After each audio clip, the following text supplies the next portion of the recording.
How could a widow with 3/4 of a woodpile left survive a Nebraska winter by nailing her quilts to the walls instead of sleeping under them? It broke every rule anyone in Cutler's Ford had ever followed. But Naomi Ostrander had already buried her husband once that year. She wasn't going to bury herself next to him. She was standing on a kitchen stool, a mouthful of tacks between her lips, when Constance Whitfield let herself in without knocking. Constance didn't say hello. She looked at the quilt bunched in Naomi's arms, then at the row of nails already driven into the log wall, and her mouth went thin. "Naomi Ostrander, what in God's name are you doing to that wall?" Naomi didn't stop. She set another tack, hanging it. "I can see that you're hanging it. Quilts go on beds. That's the whole of what a quilt is for." "Not this winter." Naomi drove the tack home with 2 hard strikes and stepped back to check the line. A gap of open air sat behind the fabric, dark and even, running the length of the wall. "This winter it's going on the wall 3 inches out, same as the next one and the next one after that." Constance folded her arms across her coat. 3 inches out from what? From the logs. Naomi finally looked at her. The logs are cold clean through. A quilt flat against them just gets cold too. Hung out from the wall, it doesn't. "That's not how a quilt works." "It's exactly how a quilt works. You've just never hung one wrong on purpose before." Constance's eyes moved along the wall. 6 quilts already up. The good ones. The ones with real batting. The ones that had come down through 3 generations of Ostrander women. "Those are your mother-in-law's wedding quilts. You're nailing heirlooms to a log wall like feed sacks. My mother-in-law would rather see them keep me alive than see them folded nice in a chest while I freeze underneath them." Naomi climbed down off the stool. "If you're here to help hold pegs, I've got a box of them by the door. If you're here to tell me what quilts are for, I already know, and I don't have the daylight to spare." Constance didn't move toward the pegs. "The ladies' circle meets Thursday. Half of us are worried sick about you out here alone, with winter coming and your woodpile the way it is. My woodpile is the way it is because Caleb didn't get to finish it." Naomi's voice didn't rise, but something in it closed like a door. Constance pressed on anyway, gentler now, which was somehow worse. "Reverend Hale mentioned a man over in Sherwood, a widower, decent land, no children living. He'd take a wife who knows hard work. I could write him on your behalf." "I don't need a husband, Constance. I need to make it to April." Naomi picked up the next quilt. "I believe I can manage the second one without the first." "You cannot manage a Nebraska winter with a wall full of blankets and no man to split wood." "Then it's a good thing I'm not counting on the blankets to split wood. I'm counting on them to keep the heat I already have in the room instead of letting it walk straight through the logs. That's the whole plan. It's not a plan. It's grief talking." "It's arithmetic talking," Naomi said. "You should try listening to it sometime instead of the circle." Constance left without another word, her back so straight it looked painful.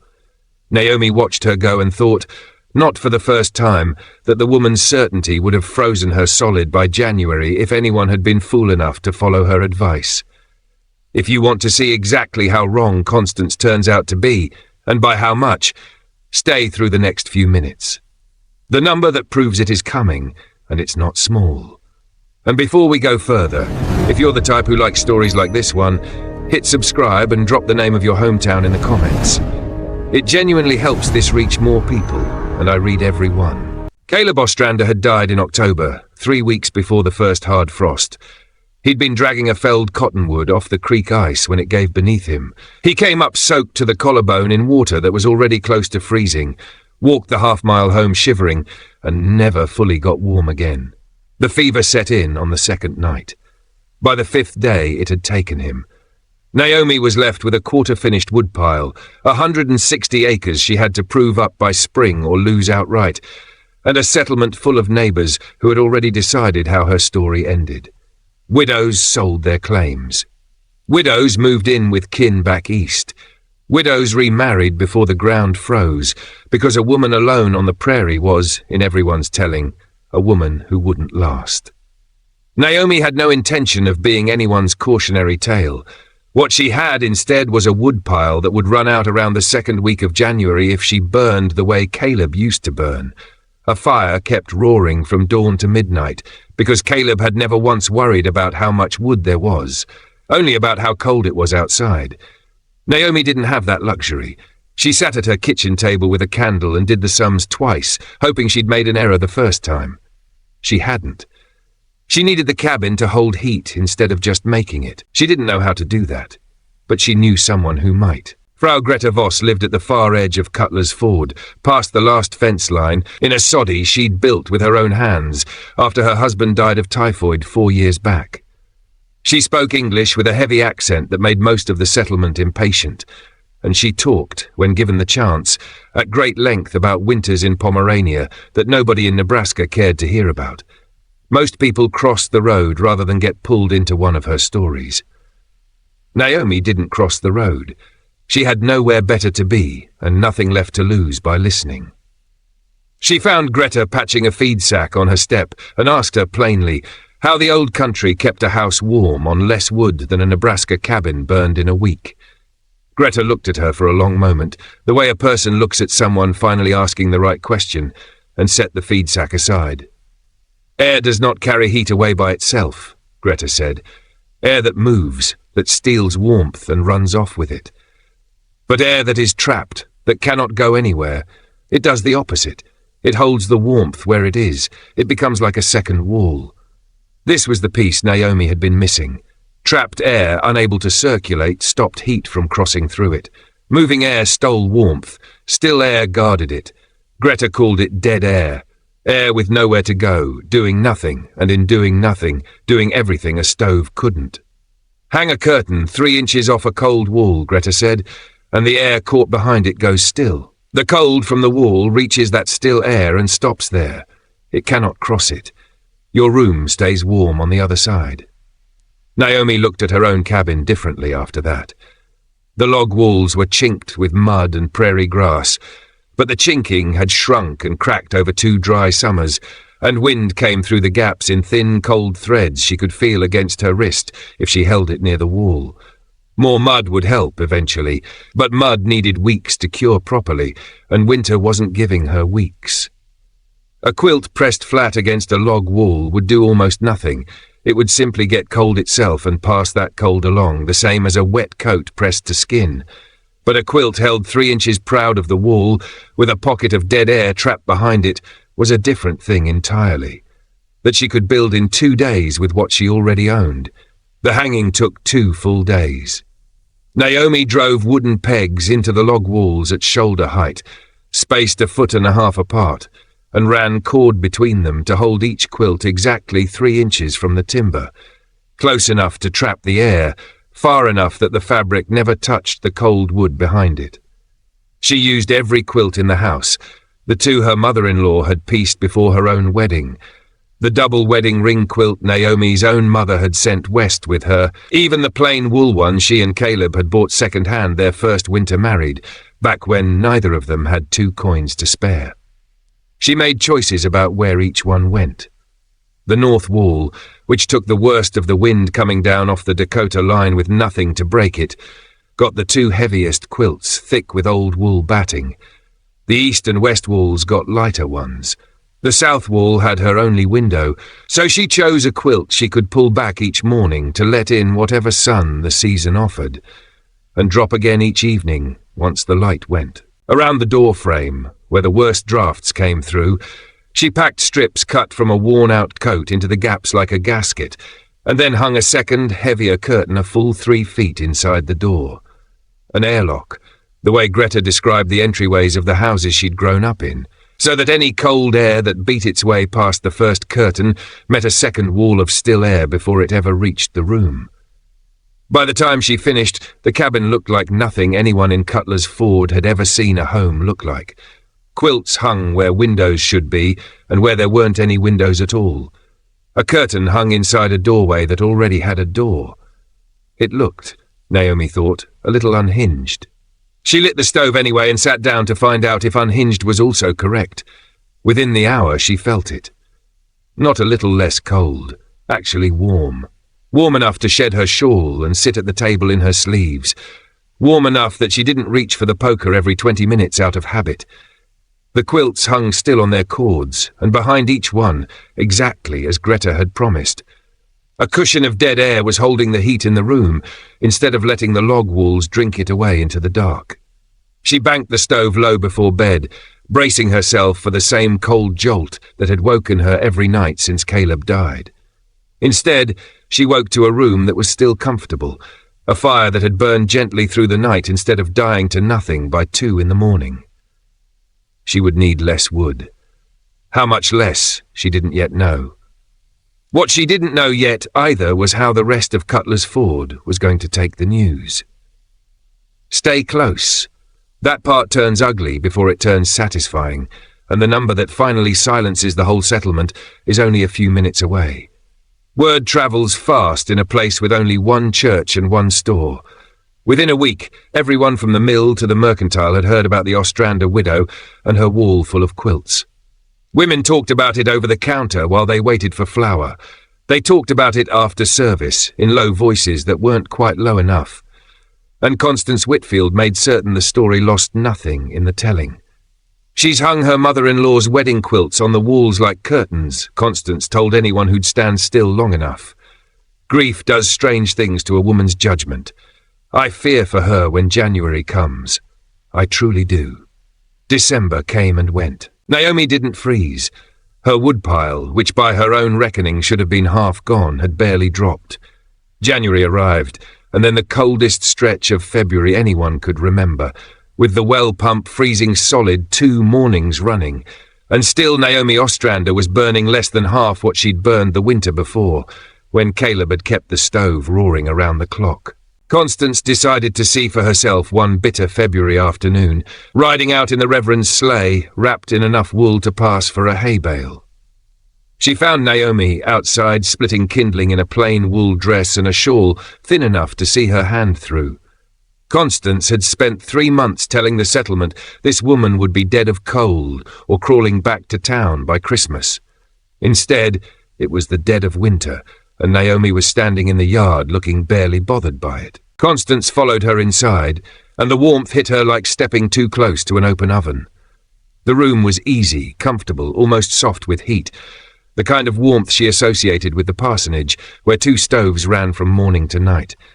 Here there was one stove, and it was burning low, barely more than a red glow behind the grate. "How?" Constance said, and her voice had none of its usual iron in it. "Is it this warm in here? That fire's hardly lit." "The quilts." Naomi gestured at the walls, at the fabric hanging exactly where Constance had once called it a spectacle. "They hold a layer of still air against the logs. The air can't move, so it can't carry the heat away with it. Cold hits that trapped air and goes no further. The warmth stays in the room instead of bleeding out through the timber." "That isn't possible. It's happening around you right now." Naomi pulled out a chair. "Sit. There's coffee. It's been sitting on the back of the stove all morning and it's still hot. Doesn't take much fire to keep it that way when the heat has nowhere to go." Constance sat. She drank the coffee. She looked at the quilts, and the curtain hung strangely inside the door, and the low, quiet fire doing the work of a much bigger one. "How much wood have you burned this winter?" she asked finally. "A little over 3 cords. Might stretch to 3.5 before spring." Constance's cup stopped halfway to her mouth. 3 cords. Her voice had gone flat. "I've burned nearly 8 in my own house. The Reverend tells me the church has burned closer to 10, and that building's a third again the size of this one. You don't have dead air working for you," Naomi said. "Your heat's going straight through the walls and out into the yard, same as mine used to before I understood what I was fighting." "Understood it from where?" "You're no scholar?" "Naomi. From Greta Voss." Naomi met her eyes over the rim of her own cup. "The woman half this town won't cross the road to speak to. Her people have kept warm on a fraction of the wood we burn for longer than either of our families have been in this country." Constance's mouth tightened. "It's foreign superstition. Air doesn't hold heat, it's empty. It's keeping me alive on 3 cords, while you and then the Reverend burn 18 between you trying to heat 2 buildings full of gaps. Call it what you like. The woodpile doesn't care what you call it." Naomi set her cup down and leaned forward, steady, unhurried. "You told this whole settlement I'd freeze before Christmas. You told them I needed a husband to survive a winter. You told them a woman alone on this land was as good as finished. How's that arithmetic working out for you, Constance?" Constance Whitfield left without answering, her spine even straighter than usual, which was its own kind of answer. But the story of Naomi Ostrander's quilted walls didn't fade the way Constance's mockery had hoped it would. It changed shape instead. What had been gossip turned almost overnight into curiosity. People started finding reasons to ride out that direction, to borrow a tool, to check on a fence line that didn't really need checking, and every one of them ended up standing in Naomi's front room, palms out toward walls that had no fire behind them, trying to understand how a house could feel like this on 3 cords of wood. Greta Voss came out with some of them, and where she'd once been the woman people avoided at the store, she became for a season the closest thing Cutler's Ford had to an expert. She'd point out the details most visitors missed, the exact gap between fabric and log, never touching, the heaviest quilts facing the worst of the wind, the second curtain set back from the door to break the draft before it reached the room. She drew the principal in the dirt with a stick when words in her accent didn't land the first time. Warm air trying to leave, cold air trying to get in, and a pocket of still air in between that belonged to neither, and stopped both. 4 families hung quilted walls before the last frost that spring. By the following fall, before the first real snow, 11 more had followed. The year after that, close to half the township had some version of it. Quilts, old coats, sacking, anything that could be hung a few inches proud of a cold wall and left to trap its own stillness. Heavy fabric got harder to find at the mercantile that winter, and the storekeeper raised his prices twice without apology. Constance Whitfield never once admitted she'd been wrong. She never told anyone she was sorry for wanting a grieving widow to fail so badly that her own certainties would come out looking sound. But she stopped writing to widowers on other people's behalf. She stopped predicting disaster at the Circle. Eventually, she stopped riding out to the Ostrander place altogether, which suited Naomi just fine. Greta Voss died quietly in the spring of 1891, in the same soddy she'd built with her own hands after her husband passed. Naomi sat with her near the end, holding the old woman's hand, the same hand that had once drawn diagrams in the dust for a settlement that had laughed at her accent for 4 winters running before it started listening. Warmth was never about beating the cold, Greta told her, her voice thin but perfectly clear. The cold is not your enemy.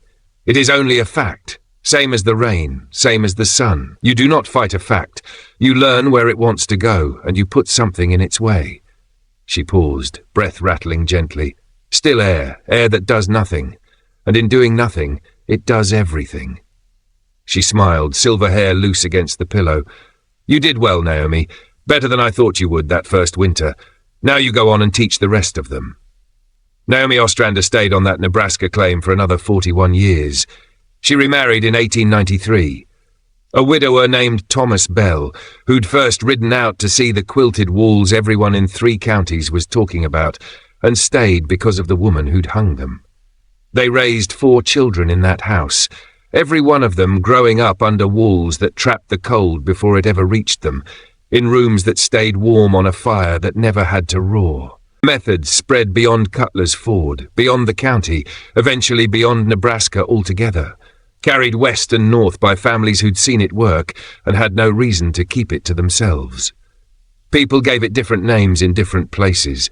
Quilt lining, dead air walling, the German trick, the Swede's trick, depending entirely on who taught whom. The principle underneath never changed. Still air won't carry heat away from you, and if you can trap enough of it, you can keep warm on far less than anyone thinks you need. The original cabin is gone now. Torn down in 1927 when Naomi and Thomas built a proper frame house on the same rise. But one of the quilts survived. It passed mother to daughter for 3 more generations, each one carrying the story of the winter. A widow nailed her wedding quilts to a log wall and came out the other side warmer and with more wood left than the woman who'd told the whole town she'd freeze. The County Historical Society has that quilt now, under glass. The same one that hung on the north wall that first November against the worst of the wind. The card beside it explains the dead air principle in a few careful sentences. It notes the method likely reached the territory with German and Scandinavian settlers, and it names at the bottom the widow who made it famous in that county. Naomi Ostrander, who was told a woman alone couldn't survive a Nebraska winter and decided to find out for herself whether that was true. What was she doing, hammering pegs into a cold wall while her neighbor stood in the doorway and stared? She was surviving. She was doing the arithmetic nobody else had bothered to do. And without meaning to, she was teaching an entire township that the coldest thing in the room usually isn't the weather. It's the certainty that there's only one way to face it. If stories like this one, the ones about knowledge that got quietly lost and is worth digging back up, are the kind of thing you're after, there's more of it here, and it's worth sticking around for. And tell me in the comments, what's one piece of old, plain, unglamorous knowledge you think we've let ourselves forget? Also, take a moment to subscribe to the channel and give the video a thumbs up. This helps us reach more people. Thanks for watching.